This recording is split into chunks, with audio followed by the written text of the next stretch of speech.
নমস্কার। আমার একটা ভিডিও, আর এই ভিডিওতে আজকে আমি সকালে যে ভিডিওটা দিয়েছিলাম তাতে বলেছিলাম যে আজকে গুরুত্বপূর্ণ একটা বৈঠক রয়েছে। ক্লাবগুলোর সঙ্গে বৈঠক করবে এআইএফএফ। ইনফ্যাক্ট আইএফএ সহ যে আ গোয়ার পক্ষ থেকেও, অর্থাৎ গোয়ার যে রাজ্য ফুটবল সংস্থার প্রেসিডেন্ট কার্সেলো ফার্নান্ডেজ যে প্রস্তাব দিয়েছেন, সেই প্রস্তাবগুলো নিয়ে আলোচনা, পাশাপাশি আইএসএল কীভাবে কী করা যায় না যায়, এই সমস্ত বিষয় নিয়ে আজকে ক্লাবগুলোর সঙ্গে বৈঠক রয়েছে।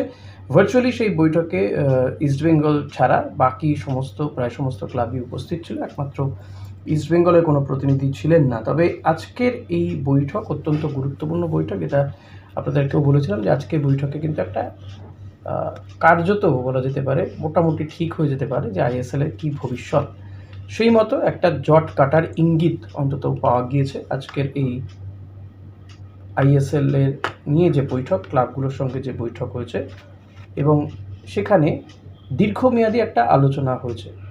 তো শুরুতে একবার বলে দিই যে প্রস্তাবগুলো আইএফএফের পক্ষ থেকে আইএফএর পক্ষ থেকে যে প্রস্তাবগুলো দেওয়া হয়েছে, আপনারা জানেন আমি অনির্বাণ দত্তের সঙ্গে কথাও বলেছিলাম। সে ভিডিও আপনারা দেখেওছেন, যারা না দেখেছেন তো একবার দেখে নিন। যেখানে বলা হচ্ছিল যে দুটো ভেন্যুতে টিমগুলোকে ভাগ করে দিয়ে সেখানে তারা নিজেদের মধ্যে ইস্ট জোন আর ওয়েস্ট জোনের মধ্যে তারা নিজেরা লিগ খেলবে। লিগ খেলে তারা প্রথম 4টে দল, মানে ওই টিমের 4টে দল, মানে ইস্ট জোনের ধরুন 4টে দল বা ওয়েস্ট জোনের 4টে দল, সেরা 4টে, টপ 4 4টে দল, তারা এসে আবার চ্যাম্পিয়নশিপের লড়াইয়ে যাবে, এবং 3টে করে দল তারা যাবে রেলিগেশনের লড়াইয়ে।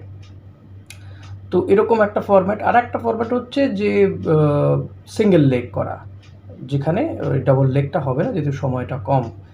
তো সেই বিষয়গুলো নিয়ে আরও আলোচনা হয়েছে। তবে যেটা প্রস্তাব হয়েছে, যে পরিকল্পনা এআইএফএফ জানিয়েছে বলে জানা যাচ্ছে, এআইএফএফ 20 বছরে একটা দীর্ঘমেয়াদী প্রস্তাব দিয়েছে। এই মডেলে 70 কোটি টাকা বাজেটে সর্বোচ্চ লিগ আয়োজনের প্রস্তাব দিয়েছে এআইএফএফ। তো এখানে যে 70 কোটি টাকার পরিকল্পনা বা দীর্ঘমেয়াদী পরিকল্পনা দেওয়া হচ্ছে, আই হোপ যে এটা গল্প হয়ে যাবে না। তো সেখানে 70 কোটির যে মডেল বা বাজেটের কথা বলা হচ্ছে, যে 70 কোটি টাকা খরচা করে লিগ হবে, টপ টায়ার লিগ হবে। তো সেখানে এআইএফএফ তারা দেবে 30% খরচা, বাকি 70% খরচ করবে ক্লাবগুলো। এবার কে কত কী পাবে বা কী খরচা করবে, কোনটা কার পোর্শন, সেটাও এখানে উল্লেখ করা হয়েছে, এই আলোচনা হয়েছে। এবং ক্লাবগুলো যে 70% খরচা করবে, শুধু ক্লাবগুলো নয়, ক্লাবগুলো এবং যে ধরুন বাণিজ্যিক সহযোগী সংস্থা যেমন এফএসডিএল ছিল, তারা মিলে 70% খরচা করবে, 30% খরচা করবে হচ্ছে এআইএফএফ। আচ্ছা, এই লিগের যে লাভ যেটা হবে, সেখান থেকে 10% হচ্ছে এআইএফএফের অংশীদারিত্ব, বাণিজ্যিক সহযোগী সংস্থা থাকছে 30%, ক্লাবগুলোর অংশীদারিত্ব থাকছে 50%। এটা অনেকটা ওই এফএসডিএল যেমনটা প্রস্তাব দিয়েছিল, যখন এই এফএসডিএলের সঙ্গে এমআরএ চুক্তি শেষ হয়ে যাওয়ার আগে একবার কথা হচ্ছিল, তখন এআইএফএফকে এমন অনেকটাই এই টাইপেরই একটা প্রস্তাব দিয়েছিল। সেখানে পার্সেন্টেজে কিছুটা কম বেশি ছিল। এআইএফএফ কিছুটা সেটারই একটু মডিফাই করে, যখন 65% ছিল বোধহয় ওদের মডেলে এফএসডিএলে, এখানে এআইএফএফ বলছে 50% অংশীদারিত্ব ক্লাবগুলোর থাকবে, এবং আগ্রহী ক্লাবগুলোর অতিরিক্ত বিনিয়োগের মাধ্যমে আরও 10% অংশীদারিত্ব নেওয়ার সুযোগও থাকছে। যারা আরও 10% শেয়ার নিতে চাইবে তাদের জন্য সেই ব্যবস্থাও রাখা হচ্ছে। অর্থাৎ এক্ষেত্রে দেখা যাচ্ছে অংশীদারিত্ব 30% থাকছে ক্লাবগুলোর, এআইএফএফের অংশীদারিত্ব থাকছে 10%, বাণিজ্যিক সংস্থার অংশীদারিত্ব থাকছে 30%, 10 আর 30 হচ্ছে 40%, ক্লাবগুলোর অংশীদারিত্ব থাকছে 50%, 40 আর 50 90, 10% থাকছে যারা আগ্রহী হবে অতিরিক্ত শেয়ার নিতে, তাদের জন্য থাকছে। এই শতাংশ হিসেবেই সব পক্ষের মধ্যে লিগ থেকে আয়ের একটা রূপরেখা তৈরি করা হয়েছে। এবার ক্লাবগুলোকে এই লিগ খেলতে গেলে অংশগ্রহণকারী ক্লাবগুলোকে ফি দিতে হবে, 1 কোটি টাকা ফি দিতে হবে ক্লাবগুলোকে, মানে 14টা টিম 14 কোটি টাকা দেবে। দেখুন, ক্লাবগুলো যে প্রস্তাব দিয়েছিল তারা বলেছিল বছরে 10 কোটি টাকা করে দেবে, আর এখানে বলা হচ্ছে, এখানে যা হিসেব দেখানো হচ্ছে তাতে 14 কোটি টাকা পাবে এআইএফএফ ক্লাবগুলোর থেকে। বিনিময়ে সেন্ট্রাল রেভিনিউর ন্যূনতম 50% ভাগ করে নেবে ক্লাবগুলো, যেটা বলা হচ্ছে।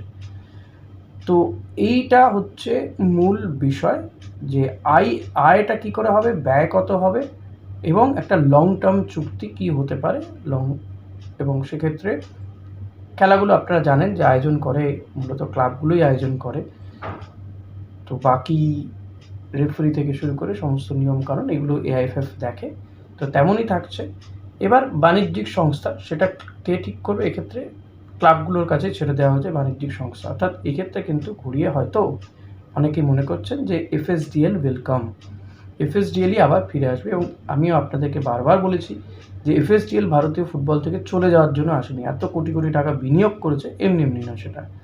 হ্যাঁ, লং টার্ম ভাবনা চিন্তা তাদের না থাকলে তারা আসবে না। এবার এফএসডিএল এর প্রপোজালকেই কিন্তু এআইএফএফ একটু কমিয়ে বাড়িয়ে তারা পেশ করেছে এখানে, এবং সেটা যদি মান্যতা পেয়ে যায় তাহলে আগামী 29 তারিখ কবে থেকে লিগ চালু করা যাবে সেটা নিয়ে ফাইনাল ডিসকাশন হবে। এবং যদি 29 তারিখেই কিন্তু বলা যেতে পারে যা হওয়ার হয়ে যাবে, না হলে আর নয়, না হলে আর এই মরশুমে আইএসএল হলোই না ধরে নিতে পারে।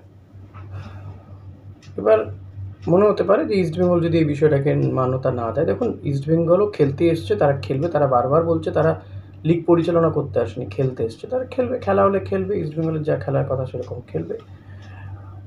তো এটা মূলত এই বিষয়গুলো নিয়ে আজকে আলোচনা হয়েছে। আর 29 তারিখে ডেট কী হবে না হবে সেটা একটা আলোচনা হবে। তারপরে সুপ্রিম কোর্টে গিয়ে গোটা বিষয়টাই কিন্তু তুলে ধরা হবে, এবং আশা করা যায় যে সুপ্রিম কোর্টও আর বিশেষ কিছু বিষয় বলবে না। সেক্ষেত্রে আইএসএল বাঁশি বাজতে চলেছে, এবং মাঠে বল গড়াতে গড়াতে এন্ড অফ জানুয়ারি, যেটা মনে করা হচ্ছিল যে জানুয়ারি থার্ড উইকে হয়তো হবে না, হয় মানে 4th উইক বা ফেব্রুয়ারি মাসে 5 তারিখ একটা পরিকল্পনা রয়েছে বলে জানা যাচ্ছে, যে ফেব্রুয়ারি 5 তারিখ থেকে আইএসএল যাতে শুরু করা যায় তার একটা চিন্তাভাবনা চলছে। এবার যে আপনাদের প্রশ্ন হতে পারে যে অন্যান্য খেলাগুলো, আই লিগ, জুনিয়র ডেভেলপমেন্ট, এগুলো কিন্তু সবটাই করবে এআইএফএফ। এখানে এআইএফএফেরও একটা অংশীদারিত্ব থাকছে, তো 10% থাকছে, এবং ক্লাবগুলো 1 কোটি টাকা করে দিচ্ছে, এটা তো ইউথ ডেভেলপমেন্টের জন্যই দিচ্ছে। তো সেই জায়গাগুলো থেকে এআইএফএফকে বাকি কাজগুলো করতে হবে, বাকি টাকা মানে এআইএফএফের টাকা নাহলে কোথা থেকে আসবে, তো সেটা করতে হবে। এখন এআইএফএফ যেহেতু এই প্রস্তাব দিয়েছে, তো আশা করা যায় ক্লাবগুলো এই প্রস্তাব মেনে নেবে এবং বাণিজ্যিক সংস্থাও দ্রুত চলে আসবে। সেক্ষেত্রে এফএসডিএল এর আসার হাই চান্স। তো দেখা যাক। ভিডিওতে এটাই বলার ছিল যে আইএসএল নিয়ে একটা পজিটিভ আলোচনা হয়েছে, এবং কোথাও গিয়ে অন্তত ক্ষীণ আলো আবার দেখা যাচ্ছে। তো 29 তারিখ ইজ দ্য ফাইনাল ডে, যে হবে কি হবে না। এবার আপনাদের কি মনে হয় অতি অবশ্যই কমেন্ট করে জানাবেন, কোনো প্রশ্ন থাকলে জানান, আমি চেষ্টা করব পরে লাইভ করে সেই প্রশ্নগুলোর সলিউশন দেওয়া, যদি আমার জানা থাকে। তো ভিডিও এখানে শেষ করছি। ভালো লাগলে লাইক, কমেন্ট, শেয়ার করবেন, চ্যানেলে নতুন সাবস্ক্রাইব করতে ভুলবেন না। Thank you.